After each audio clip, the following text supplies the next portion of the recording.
En plus, c'était super malade quand t'es arrivé au C'est casting. bien, c'est quand tu passes à un casting où t'as besoin que de ta voix, bah t'as pas ta voix, quoi.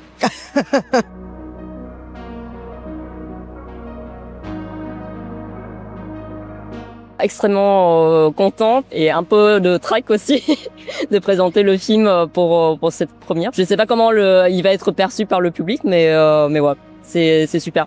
Pareil, on est excité, content, stressé toujours. Bah ça y est, quoi, c'est le moment. J'ai découvert la BD vraiment à sa sortie parce que je suis assez fan de BD de façon générale. Donc en plus c'était l'année où j'ai sorti la série Culottée, qui est une adaptation de la BD de Pénélope Bagieux. Et il y a la sortie de In Ways au même moment au festival d'Angoulême. En fait, je me suis vraiment acheté comme comme pour juste ma lecture personnelle et pas de pensée d'adaptation quoi que ce soit. En fait, au départ, je me disais mais cette histoire de sœur, bon c'est pas trop mon domaine. Et en même temps, au fil de la lecture, je me suis vraiment fait prendre en fait par le récit de AJ et j'étais vraiment bouleversée jusqu'à un point où je pouvais même plus lire en fait la suite de l'histoire, où il y avait vraiment un moment où j'ai trouvé ça trop dur pour moi. J'ai dû laisser reposer les choses pour reprendre la lecture, la fin, peut-être deux ou 3 semaines plus tard. Donc voilà.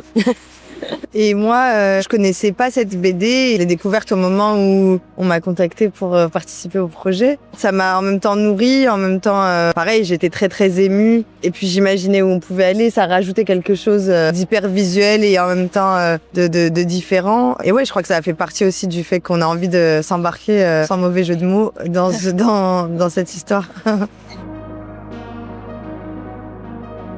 C'est Priscilla Bertin, qui est la productrice de Selectim, qui a réussi à obtenir les droits d'adaptation de la BD. Elle m'a contactée vers 2021, je crois. Elle m'a dit j'ai pensé à toi pour l'adaptation. On a déjà commencé à travailler avec Fanny et Samuel, qui sont les scénaristes du film, sur un premier traitement. Donc là, on cherche un ou une réalisateur RIS. Et du coup, elle avait pensé à moi parce que elle avait vu des dessins que je faisais juste pour moi, qui lui évoquaient l'univers de In Ways, pas forcément dans le graphisme, parce qu'on n'a pas tout à fait le même graphisme que avec AJ, mais je trouvais qu'il y avait peut-être une certaine mélancolie, quelque chose dans mes dessins qui rappelle l'histoire de deuil de In Ways.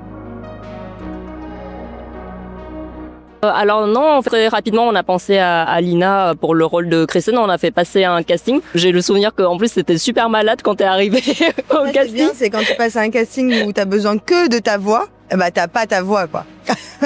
Mais elle a assuré. Moi, j'étais genre scotché, quoi. Je me suis dit, mais waouh, la pro, elle avait un gros rhume, elle en pouvait plus, mais c'était juste une évidence en fait quand je l'ai vue faire son audition, et j'étais trop contente en fait de t'avoir rencontré en tout cas.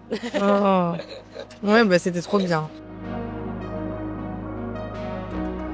Alors c'est une jeune femme qui sort de l'adolescence, mais qui au début de sa vie et qui est passionnée de surf et qui va rencontrer un garçon et ils vont tomber très amoureux. Elle va essayer de l'initier à sa passion et très vite elle va apprendre une mauvaise nouvelle qui la concerne elle physiquement.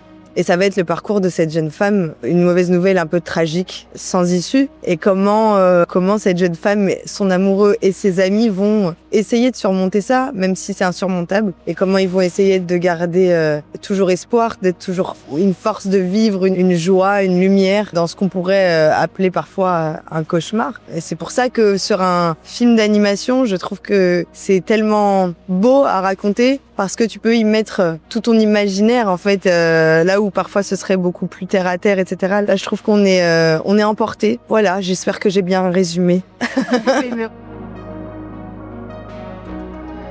C'est ça qui m'a beaucoup touchée quand j'ai rencontré AJ et également la famille de Kristen, en allant sur place à Los Angeles pour les rencontrer au tout début de la fabrication du film. Je trouvais qu'il y avait quelque chose de très joyeux et c'est très touchant de les entendre parler de Kristen. Il n'y a pas du tout de tabou en fait de parler de sa disparition presque. J'ai senti que la vie continue en fait après cette histoire, et qu'il y a quelque chose de hyper beau en fait de les voir continuer à vivre, à rester ensemble amis, à se soutenir. C'est vraiment ça que j'ai voulu mettre en image et mettre à l'honneur également dans le film.